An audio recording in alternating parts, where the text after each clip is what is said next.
The river doesn't warn you. That's what Hannah Thorne had learned in 19 years of living beside the We must snake. keep moving. That the water gives Hold on no to me. signal before it takes something. No shift in color, no change in the sound of the current.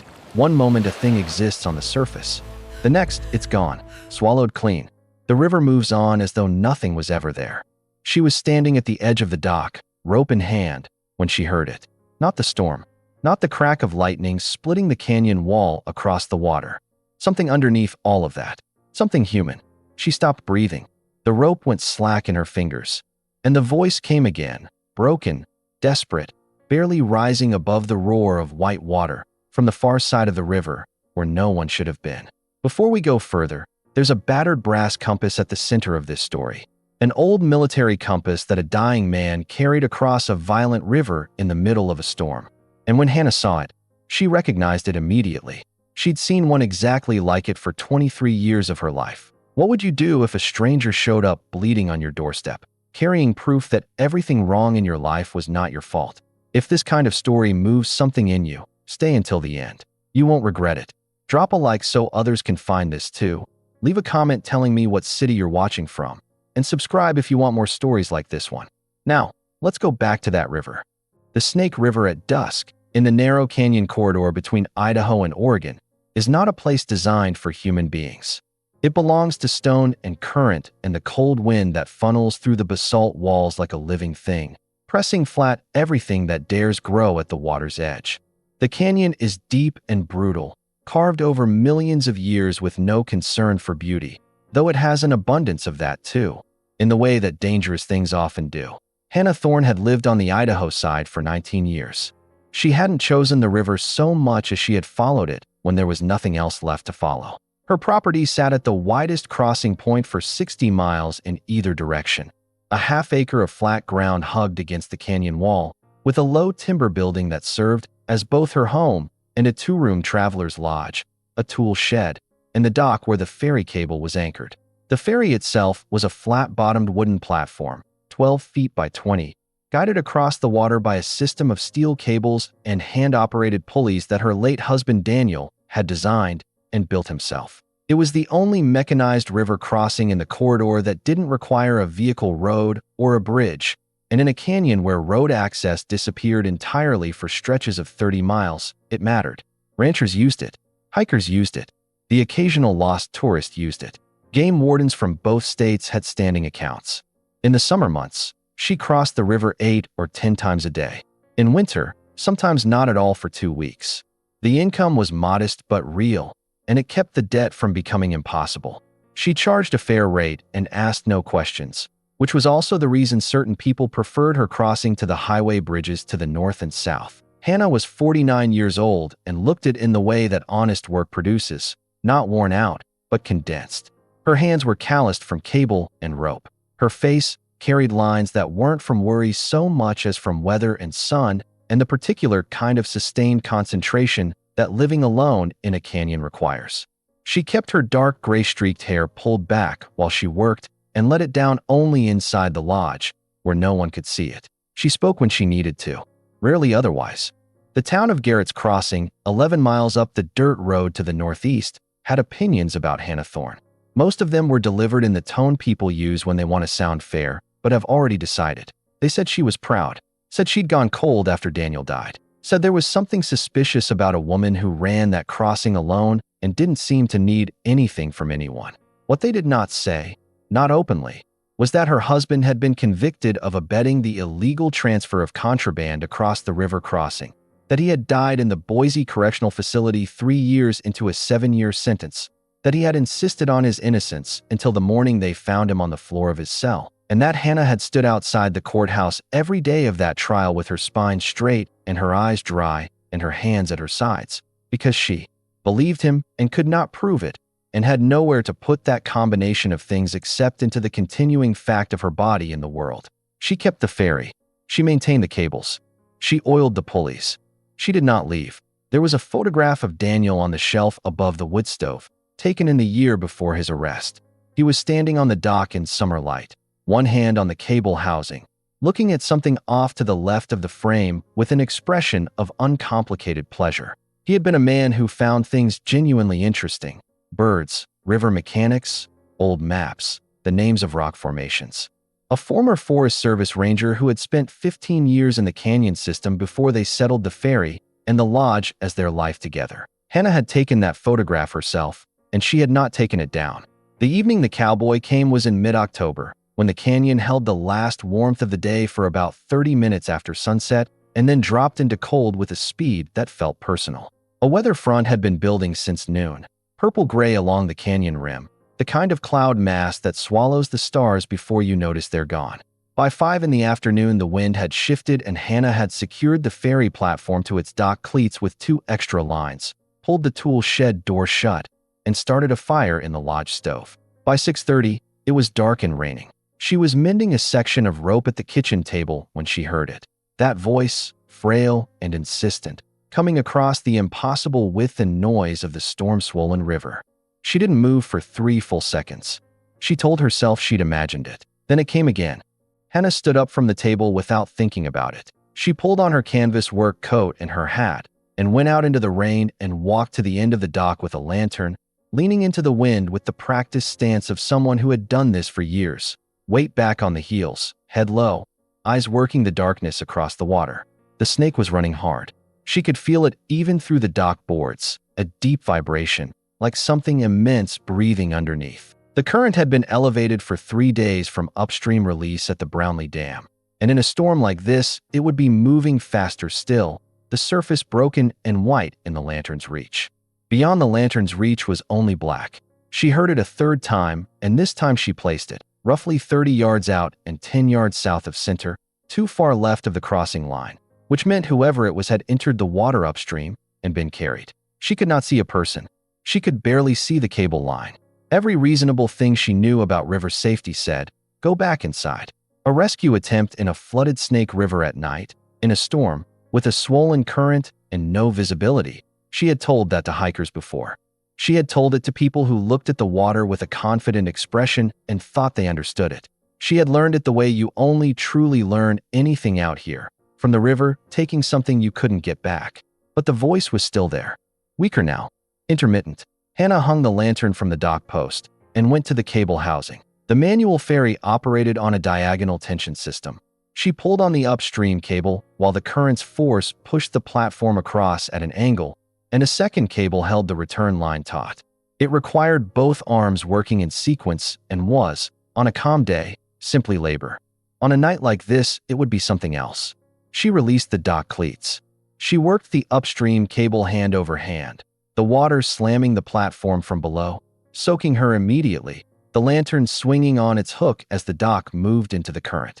The ferry was heavy and resistant, and the rain was loud enough to make it hard to hear direction. She relied on the cable tension and the angle of the current and the memory of 19 years on this particular stretch of water. She found him by nearly running the platform into him. He was clinging to a boulder that sat 2/3 of the way out, one of the mid-river rocks that were submerged in high water but emergent in normal flow. In this current, they were partially covered, and he had gotten his right arm hooked over the highest point and was holding on with the desperation of someone who has made a calculation about how long they can continue to do so. Hannah threw a rope loop without speaking. He caught it with his left arm, which appeared to work. His right arm, when he tried to use it, produced a sound from him that was not quite a word. She pulled him in. He came over the platform edge wrong, head first, then shoulder, landing hard on his side. She grabbed the back of his jacket and straightened him. He was young, 25, maybe 27, in canvas trail clothes soaked through and a broad-brimmed hat that had somehow stayed on his head. There was blood on his right sleeve, dark and diluted by river water, but unmistakably blood, starting below the shoulder and running past the elbow. He was conscious. His eyes found hers in the lantern light, and he said something she couldn't hear over the storm. She didn't ask him to repeat it. She worked the return cable and brought them back to the dock. He could stand, but not well, and she got her shoulder under his left arm and walked him up the dock and through the rain to the lodge door without a word from either of them. Inside, she sat him down in the chair nearest the stove and peeled the jacket off his right arm with the particular care of someone who had done this before. Field dressings, backcountry injuries, the kind of thing the canyon required from time to time when the nearest hospital was 60 miles of dirt road. The wound was a through and through. A bullet had entered the outer muscle of his upper right arm and exited cleanly. It had missed the bone. It was bleeding seriously but not arterially, which meant he was not going to die in her kitchen, but it needed pressure and clean linen and proper closing. She went to her kit without asking any questions. The young man sat with his teeth tight and his jaw set, watching her work, and said nothing until she had the wound cleaned and packed and a field dressing wound tied over it. Then he said, "I need to tell you something." Hannah tied off the bandage and looked at him. "Wait," she said. She went to the window and looked out at the river. The storm was still solid. The canyon walls were invisible. Whatever was on the other side of the water, whatever had put a bullet in this young man's arm, it could not cross tonight. Not in this current. Not without the ferry, and the ferry was docked on her side. She turned back and said, "Tell me in the morning." He looked at her for a long moment, then nodded once. She made coffee and set a blanket on the bench by the stove, and he was asleep within minutes, sitting up with the cup still in his good hand. Hannah sat at the table across from him, watching the fire through the stove grate, listening to the rain. She did not sleep. She was at the stove making oatmeal when she heard the horses. It was not yet 6 in the morning. The storm had broken before dawn and left the canyon washed and cold, with a fog sitting low on the water and white light beginning to outline the canyon rim. It was the kind of morning that could seem peaceful if you were looking at it from a certain distance and didn't know better. Hannah knew better. She heard the hoofbeats before she saw anything, the particular flat rhythm of shod horses on water-smoothed river gravel, which carries differently than hoofbeats on dry ground, with a harder, faster ring. Multiple horses, moving with purpose, not wandering, not exploring, moving towards something specific. She went to the window. 3 riders emerged from the morning fog at the south end of her property, crossing the shallow gravel bar where the river bent. They were coming from the Oregon side, which meant they had crossed at the Perkins Bridge, 15 miles south, and ridden the canyon rim trail through the night. 3 riders, but she could see 2 more shapes behind them, still in the fog. 5 total. They were dressed alike in a way that wasn't uniform but was deliberate.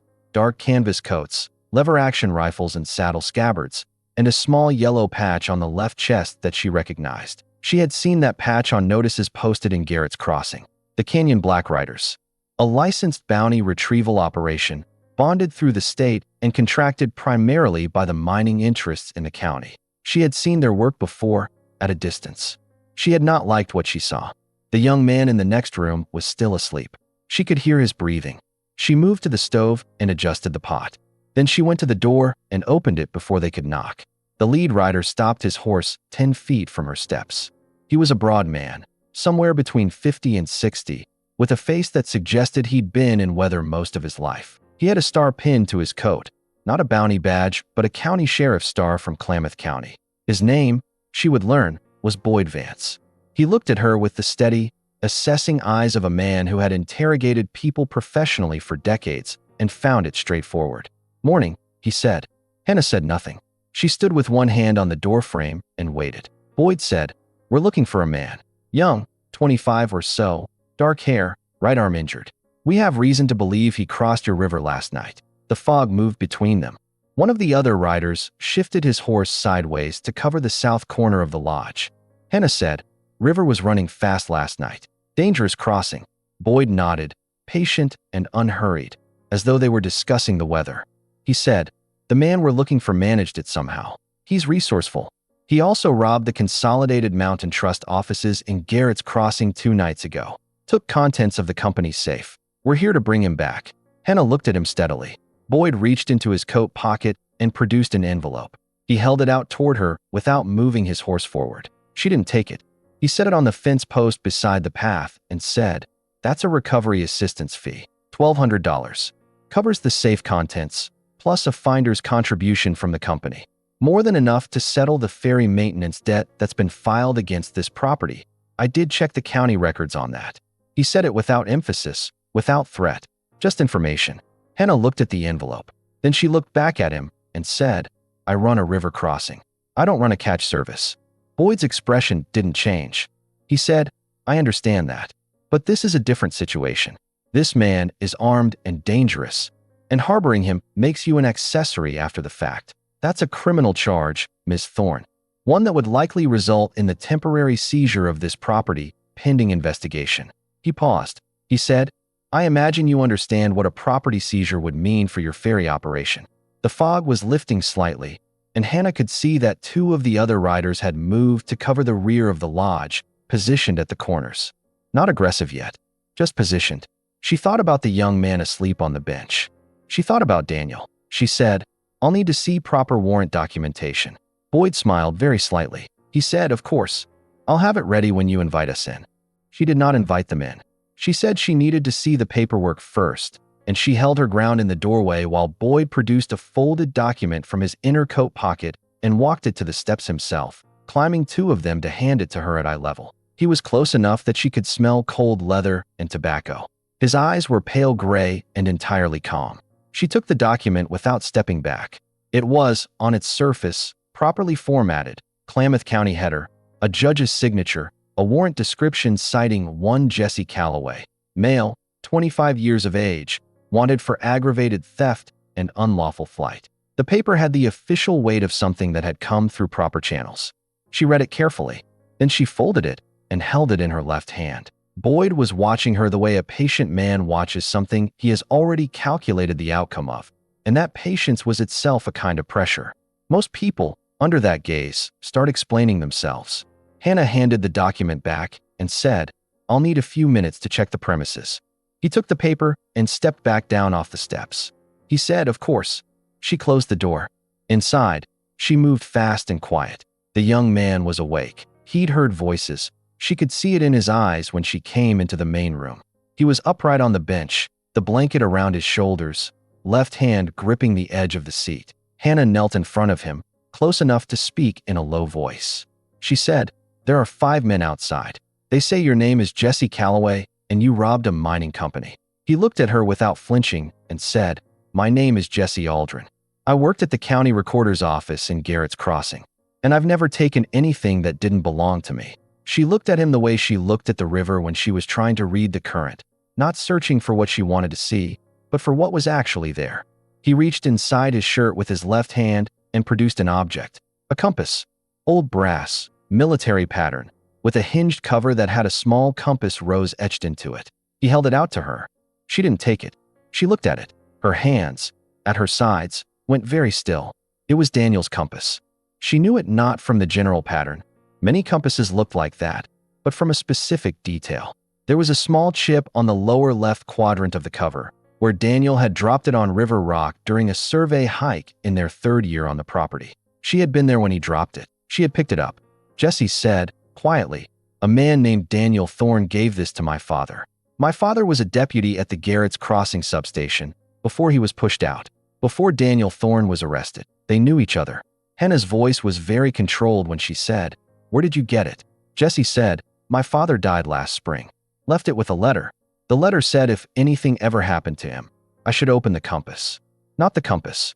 What's inside the compass?" He turned it in his hand, and she saw, now that she was looking, that the backing plate was not quite flush. A seam, barely visible, along the lower edge. Jesse said, "There's a strip of microfilm inside. Photographs of documents. Survey records, land title transfers, payment receipts.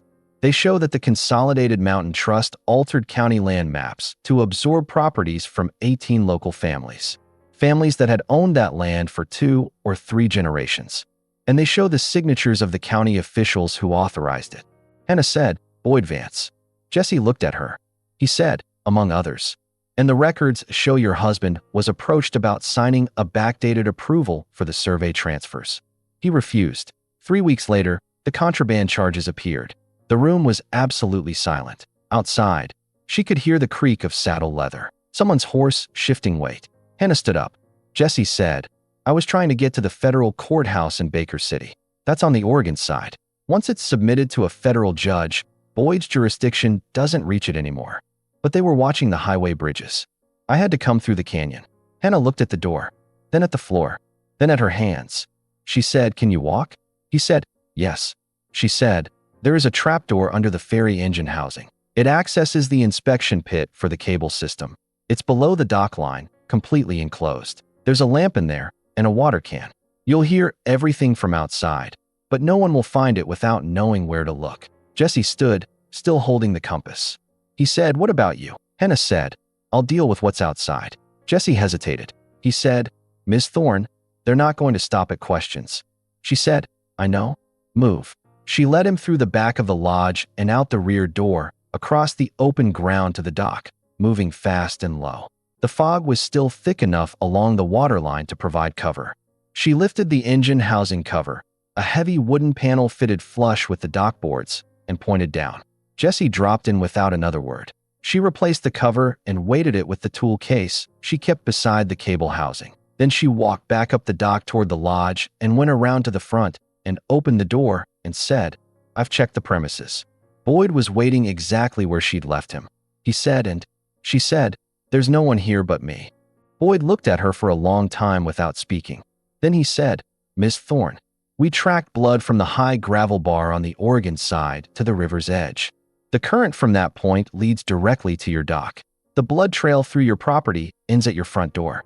And you're standing here in a coat that has river water on the hem. He said it without aggression. He was simply describing facts. Hannah said, I operate a river crossing. I was at the dock last night checking lines in the storm. And I haven't had a customer since Tuesday. Boyd stepped down from his horse. He did it slowly, deliberately, and handed the reins to the man nearest him. When he stood on the ground, he was taller than she'd registered, 6'2" at least, with the upright posture of someone who had never truly doubted his authority in any room. He walked toward her and stopped at the base of the steps. He said, I want you to understand something. I am not your enemy. I am a law enforcement officer doing a lawful retrieval. The man you helped, if you helped him, is a criminal. He stole from people who employ half this county. Hannah said, you mentioned that. Boyd said, what I haven't mentioned is what happens to you if this escalates. You have a debt filing against this property. You have a prior connected to your name through your late husband's case. Any criminal charge I bring against you doesn't go to Klamath County. It goes to the same court that convicted Daniel Thorne. He let that sit. Then he said, help me now and you walk away clean. The envelope on the post covers your debts. You keep the ferry. You keep this life. No one asks you anything else. Hannah felt something move in her chest. Not fear, but the particular weight of a thing she recognized. She had stood in a courtroom and heard a version of this before. The clean offer, the implicit threat underneath it, the shape of something false wearing the clothes of something reasonable. She said, what did you do with my husband? Boyd's expression shifted, just barely, just for a fraction of a second. He said, excuse me? She said, Daniel Thorne. What happened to the land survey files he refused to sign? Something cold came into Boyd's eyes. He said, Miss Thorne, I'd advise you to be careful about what you're implying. She said, I'm not implying anything. I'm asking a direct question. Boyd looked at her for another long moment. Then he turned and walked back to his horse and remounted. He said, to the riders generally, search the outbuildings. They moved fast once the order was given. That organized, rehearsed efficiency of men who had done this kind of thing enough times that it required no communication. 2 riders dismounted and went to the tool shed. One stayed mounted at the south corner of the property, watching the dock. Boyd sat his horse in the center of the yard, facing the lodge. Hannah went inside. She moved to the shelf above the stove and took down Daniel's photograph. She held it for a moment. Not long, not sentimental, just long enough to look at his face. Then she set it face down on the shelf. She didn't want it visible if things went badly. She heard them going through the shed, the crash of tool boxes, the dragging of lumber. Standard search, heavy-handed, designed as much to communicate as to discover. One of the riders, younger, with a narrow face and impatient eyes, came to the lodge door and pushed it open without knocking. He moved through the main room, checked the back bedroom, came back out. He was looking for a person and not finding one, and the frustration of it made him rough with her things. He pulled the bench away from the wall, knocked a tin cup off the table, opened the stove and looked inside, as if something could be hiding in a fire. Hannah stood against the far wall with her arms at her sides and watched him. He looked at her, and she looked back, and neither of them said anything. He went back outside. She could hear him reporting to Boyd. Then silence. Then Boyd's voice, lower than she could make out. Then she heard a second set of riders. She hadn't registered this at first through the chaos of the search, but there were sounds from the road, the northeast road that came down from Garrett's Crossing, and she went to the north window and saw 2 more riders coming down the slope. A total of 7 now. Someone had radioed or ridden to bring reinforcements, which meant this had been coordinated in advance. They were prepared to stay.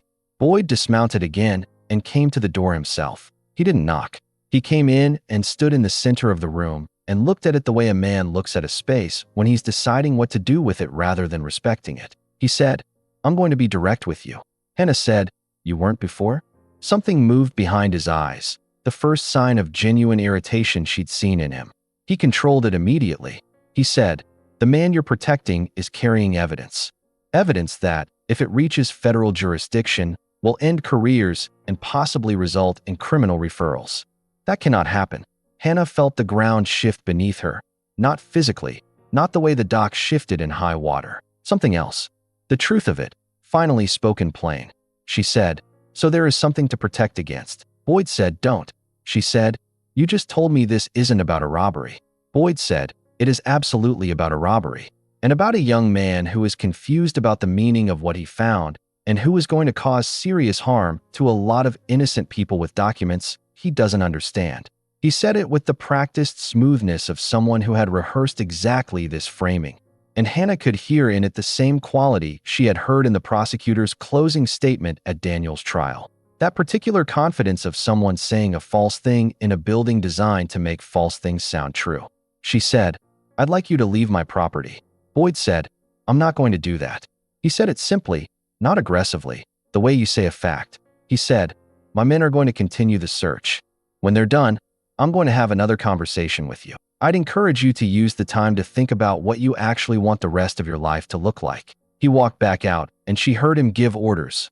More methodical now, covering the dock and the water's edge. She had minutes, maybe less, before they found the inspection pit. Hannah stood in the center of her kitchen and let the weight of it come fully onto her. She was not a person who spent time on self-pity. She had learned early, and the canyon had reinforced this daily, that self-pity and survival occupied the same space, and you had to choose one. But in this moment, she let herself be honest about what she was holding. She had spent 6 years trying to do everything correctly. She had paid the debt installments on time. She had kept the county ferry license current. She had not publicly accused anyone. She had not made statements she couldn't prove. She had run the crossing honestly, kept to herself, and carried Daniel's innocence like something she could not set down but could not use either. A conviction without evidence. And now a stranger had crossed her river in a storm carrying the evidence inside a brass compass. The cruelty of the timing, the specific, almost sculptural irony of it, was not lost on her. She thought about the $1,200 in the envelope on the fence post. She had looked at that number in the county ledger enough times to know exactly what it would mean. The maintenance debt on the cable system had been accruing since the year Daniel died. When she'd had to defer it to manage the legal costs of the appeal she could never fully afford to pursue. It was the number that sat behind everything, behind every calculation about whether to hire help in the summer, whether to replace the rotting dockboards, whether the ferry was sustainable, or whether the canyon was going to win eventually. $1,200 would clear it. It would also make her complicit in erasing the only evidence she'd ever had that Daniel was innocent. She thought about Jesse in the inspection pit, crouched in the dark beneath the dock mechanism, wounded, holding a compass that her dead husband had held. She thought about Daniel's handwriting, which she had not seen in 6 years, which she had tried to reconstruct from memory in the early months after he died. She thought about the note Jesse had mentioned, inside the compass, in Daniel's hand. She had not asked to see it. She had not let herself ask to see it. She was afraid of it. She was afraid that seeing his handwriting again would do something to her composure that she could not afford right now. Outside, she heard footsteps on the dock. The search was moving toward the water. She had perhaps 2 minutes. She thought about Daniel's face in the photograph on the shelf. Not the formal photograph, the one she'd put face down. The memory of his actual face, which was different from photographs. The way he'd looked when he was angry but controlled, which was also how he'd looked when he was frightened but determined to appear otherwise. He had been a person who believed in the function of institutions, courts, law, record, believed that a properly filed document had actual power in the world. That was what made the betrayal of his conviction so total. They had used his own faith against him. Jesse was trying to take the document to a federal court. He was trying to do exactly what Daniel would have done, through exactly the channels Daniel would have trusted. Hannah made her decision with the stillness of someone who had already been making it for 6 years without knowing it. She went to the back door. She crossed to the dock at a walk, not running, not giving the riders at the edge of the property a reason to respond to movement. She walked like someone checking a line. She passed the rider watching from the south corner and did not look at him. She went to the cable housing and knelt beside the tool case and lifted it, and then lifted the housing panel. Jesse looked up at her from the dark. His face was gray with pain and cold. He still had the compass in his left hand. She said, "They're going to find this in about 60 seconds. Come out." He came up and she let the panel down and they stood on the dock and she said, "I need to see what's in that compass." Jesse opened the cover and used his thumbnail to prise up the backing plate. Behind it was a flat space, just deep enough, and in that space, coiled tight, was a strip of microfilm the width of a ruler, 3 inches long. And beside it, folded small, a piece of paper. Hannah took the paper. She unfolded it. She saw Daniel's handwriting, the specific slope of his letters, the way he pressed harder on capitals, the particular shape of his lowercase e's, which had always looked more like musical notes than letters. The note said, "If you're reading this, they found a way to keep the truth down. Take it across the river, whatever it costs." She folded the paper and put it in her coat pocket. She said to Jesse, "When I tell you to move, you move. You don't stop for anything. You understand?" He said, "Yes." She said, "Boyd is going to come to this dock. He's going to threaten me. You stay hidden until the right moment. Then we're going to cross this river." Jesse said, "The current is still running hard." She said, "I know, but I've been crossing this river for 19 years, and I know every rock and cable in it." Jesse said, "Ms. Thorne, I'm sorry for what they did to your husband." She looked at him for a moment. She said, "Carry the compass. Don't lose it." Then she walked back toward the lodge to meet Boyd. Boyd was coming out the lodge door when she reached the steps. He had searched it again himself. She could see that in the way he held himself, with the slightly tighter line of a man who has not found what he expected to find and has stopped being patient about it. He looked at her and said, "Where is he?" She said, "There's no one here." He said, "Last chance." She said, "You've used that phrase twice now." Boyd looked at her for a moment and something shifted. The bureaucratic calm dropped, just slightly, revealing what was beneath it, not rage, but something colder and more purposeful. A man doing a calculation. He said to 2 of the men closest to him, "Pull her. Dock post." They moved immediately, and she didn't resist, because resisting now would only make the next few minutes more complicated. They walked her to the dock and put her back against the main mooring post, and one of them produced a short length of rope and bound her wrists behind her around the post. She was facing the river. Behind her, she could hear Boyd walking the dock planks. She could hear him testing the cable housing, the tool chest, the mechanisms. He was thorough. He said, "I know there's a pit access under here somewhere. I've seen the survey drawings for this ferry. I'll find it eventually." She said nothing. He came around to stand in front of her. The sun was fully up now, and it was full morning, the fog burning off the water, the canyon walls gaining color. It would have been beautiful in another version of this day. Boyd said, "You know what's going to happen when this is over? This ferry is going to be decommissioned. The county already has a motion pending. When you're in a cell, there won't be anyone here to oppose it. This dock will rot, and the cable will be cut, and the river will go back to being what it was before your husband built this crossing." Hannah looked at the river. She said, "He didn't build it for you to cut." Boyd said, "You're a stubborn woman." She said, "My husband called it something else."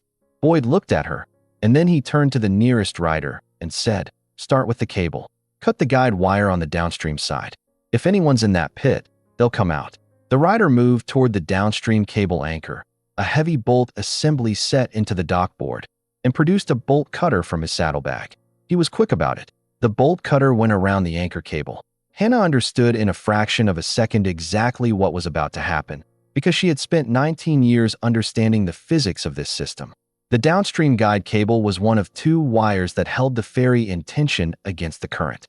If you cut it while the ferry was in its loaded position with the current running high, the release of tension would send the platform moving, fast, violently, in the direction of least resistance. The emergency release lever was at her feet. She had designed it that way herself, because there had been situations in the past, ice jams, debris, where she'd needed to release the platform quickly and hadn't had time to get to the control housing. The lever sat flush with the dock board, operated by foot, and it disengaged the remaining cable from the ferry platform entirely. They had tied her hands. They had not tied her feet. She said, "Wait." The bolt cutter closed.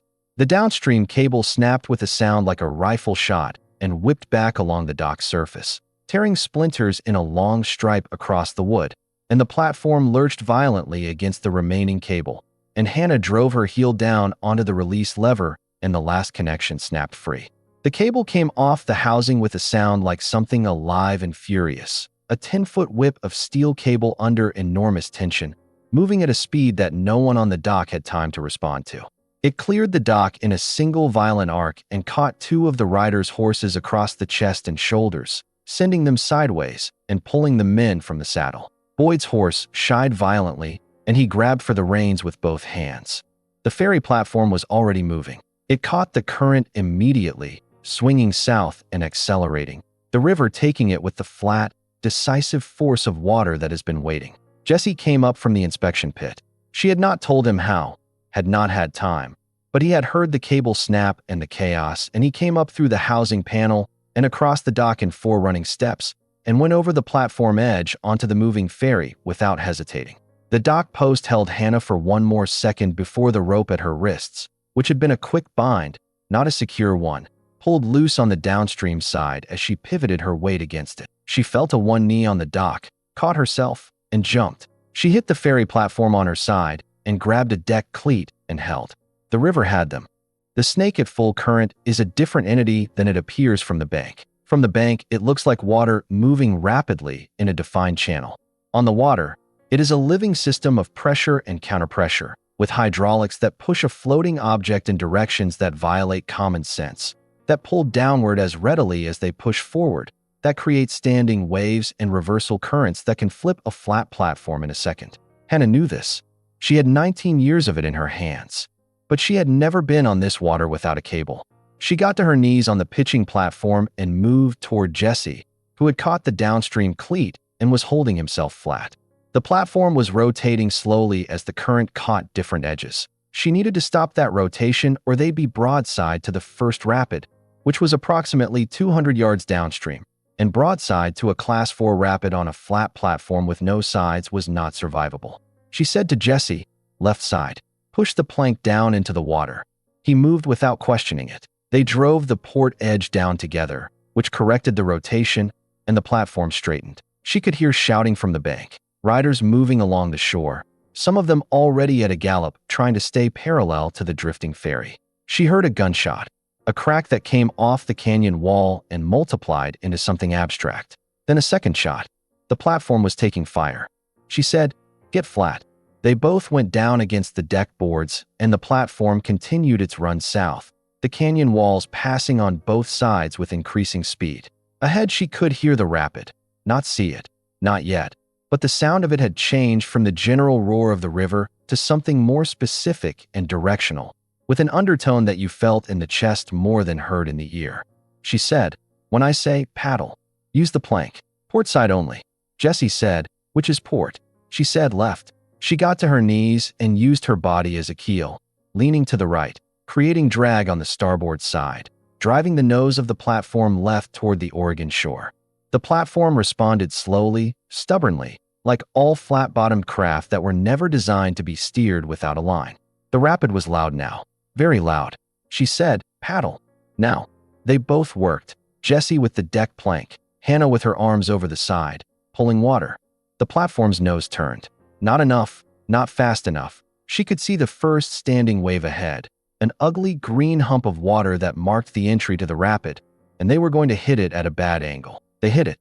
The platform rose on the wave face and tilted back, and for one terrible second Hannah was looking straight up at the canyon rim and the morning sky, and she felt completely weightless. And then the platform came down on the backside of the wave with a crack that she felt in her teeth, and cold water came over the deck edge in a solid sheet. And she drove her weight down and forward, and the nose of the platform drove into the trough and bit. She looked up. The Oregon shore was 30 feet away. She said, "Jump." Jesse went off the starboard side without hesitation, and then she went after him, hitting the water and feeling the cold of it as a physical shock. Total, immediate, overwhelming. And then her feet found rock, and she was standing in 3 feet of churning water and grabbing Jesse's left arm and pulling, and they were both moving toward the shore, stumbling on the wet gravel, and then they were on the bank. They sat on the Oregon shore and breathed. The ferry platform had continued downstream, rotating now without anyone to correct it, disappearing around the bend toward the lower canyon. The shouting from the Idaho side was audible but distant. She could see riders at the water's edge, but the river between them was impassable. The Idaho side had no crossing now, because she had just taken the crossing with her. Jesse had held onto the compass through the rapid and the swim, held it in his left fist with the specific grip of someone carrying something they understood the value of. He opened his hand and looked at it, and the brass face of it caught the morning light, and it was intact. Hannah sat with her elbows on her knees and looked at the Idaho shore. At her dock, which was intact but empty. At the cable anchor posts, bare and raw. At the tool shed and the lodge and the slope of the property she had worked on for 19 years, where Boyd and his men were still moving but more slowly now, the momentum of their authority broken by a river they could not cross. She felt something she had not expected. Not triumph, something quieter and more durable than that.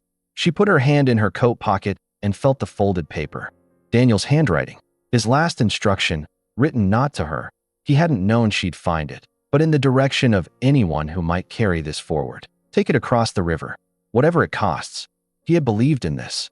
In the document, in the court, in the possibility that a properly filed piece of evidence could undo what had been done to him. He had been a person of institutional faith, even when the institutions had failed him specifically. She thought he might have been right. Not about the institutions, about the crossing, about the cost being worth it. Jesse said, "Are you hurt?" She moved her hands and shoulders and said, "No." He said, "I am." But less than before, somehow. She almost smiled at that. Almost. She said, "Is there a federal marshal contact? Someone who's expecting you?" He said, "I sent a wire from Canyon City 3 days ago, addressed to the senior marshal in Baker City. If they took it seriously, there should be someone watching this side of the river." He paused. He said, "I didn't know if they'd believe me." Hannah stood up and looked down the canyon, in the direction of Baker City. At the same moment she saw it, a cloud of dust, still distant, moving down the Oregon Canyon Trail from the north. Not riders. A vehicle. More than one. Jesse stood beside her, and they watched together. The dust resolved into 2 dark utility trucks with government plates, coming fast along the canyon rim road, headlights still on in the morning shadow. As they came to the water's edge and stopped, she could see the gold Star and Eagle door insignia, even from here. United States Marshals Service. She breathed out. Jesse said, "They came." She said, "Yes." He looked at her and said, "Your husband would have crossed that river anyway. You know that." She said, "I know." He said, "He'd want you to know you did the same thing." She didn't answer. She didn't need to. Across the river, on the Idaho shore, she could see Boyd and his men watching the trucks arrive. She watched Boyd watch the trucks. Watched the stillness come over him that was not peace, but the specific recognition of an authority he could not dismiss. He did not move to cross the river. He didn't have a way to cross the river. She had made sure of that. The federal agents came down from the trucks with the measured, unhurried pace of people who had been briefed and knew exactly where they were. The lead marshal, a compact, deliberate woman named Avery, walked to where Hannah and Jesse stood on the gravel bank. She looked at Jesse's arm and said, "Medical is in the second truck." She looked at Hannah and said, "Are you Hannah Thorne?" Hannah said, "Yes." Avery said, "We received a wire 3 days ago. We've also had a parallel investigation running for 4 months on the land title irregularities in the region." She paused. "We have a warrant for Boyd Vance." "Several warrants, actually." She looked across the river at the Idaho shore, where Boyd's riders were still clustered near the dock. She said, "The jurisdiction question is going to be complicated." Hannah said, "He's on the Idaho side. Federal river jurisdiction covers the center line. Everything from there east is standard state county." Avery said, "Yes." Hannah said, "And Boyd and his men don't have a way across the river right now." Avery looked at her and understood immediately. She said, "You took the ferry." Hannah said, "The ferry was damaged." In the crossing, Avery allowed herself a very slight expression that was not quite a smile. She said, "We can handle jurisdictional coordination through Baker City. It'll take a few hours to arrange a legal crossing and federal escort. Boyd will stay on his side until then." Jesse said, "And the microfilm?" Avery said, "That comes with me. Right now." Jesse opened the compass and removed the small strip of microfilm. Carefully, with the precision of someone who understood what he was holding, and passed it to Avery, who put it immediately into a sealed evidence sleeve produced from her coat pocket. Jesse looked at Hannah. He said, "That's everything." She said, "Is it enough?" Avery said, without hesitation, "It's enough." But Hannah wasn't asking Avery. She was asking the morning, the canyon, the river that had taken everything and given something back. She stood on the Oregon bank and looked at her dock across the water, empty and sunlit, the mooring posts standing without their cables, the lodge behind it where the fire was probably still burning in the stove, where she'd left the oatmeal on the burner and the lantern unlit on the hook. Boyd Vance's men had spread out along the Idaho shore. They were watching. They were armed and still and utterly powerless, separated from everything they needed by 100 yards of Snake River running hard and clean in the October sun.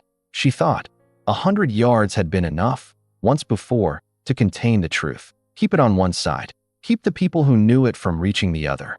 Not today.